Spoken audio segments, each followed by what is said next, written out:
I always loved the nights when Mom made a goosey stew. It meant that my parents were at least trying to get along.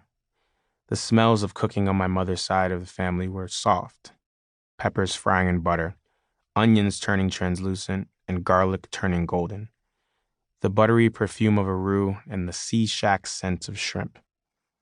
My father, Patrick, was Nigerian, a skinny man with a hot temper, and just like him, the food of his people was sharper and more unyielding. My nostrils flared with the bitter smells of a goosey stew, the scent of stockfish softening in a broth. That my mom was cooking his family's food was at least a gesture of harmony. Or maybe she just liked the flavors. They were, admittedly, delicious. My mother and father met in January 1989 at a political rally at City College in New York. They came together by chance and almost certainly wouldn't have stayed together had I not been born. But I was born that November, and so, with my mother facing the prospect of raising both me and my half-sister Tatiana alone, having already lost one husband to a car crash, she decided to try to build something. A life, a family, a future, with a near stranger who was my dad. They were thrown together, rather than drawn. Two ships that should have passed each other in the night somehow collided and sailed, briefly, under the same flag. As those smells crept under the bathroom door one summer night, they found me sitting on the floor, a 3-year-old boy blissfully watching his mother prepare to go out. As she worked the comb through her hair, she curled her lips into a smile. Or perhaps it was a grimace. I was too young to read between the lines, to know the difference between a smile and a grimace, or when the former hid the latter. When my mother leaned over the counter in that cramped bathroom, almost knocking over the bottles of straighteners, outlandish curlers that looked like toys, and paddle brushes that looked like instruments of torture, I thought her expression was a smile. This was on a quiet block on a warm night in the Bronx, in 1992 or thereabouts. Yes, the Bronx, the boogie-down Bronx, the burning Bronx, the terrifying Bronx that gave birth to Big Pun and KRS-One. Not everyone from the Bronx comes from the streets, a correction I find myself having to make even now. Actually, we might be from the streets, but many of the streets are like mine. Waring Avenue, tree-lined and quiet, bordering the dense parkland of the New York Botanical Garden.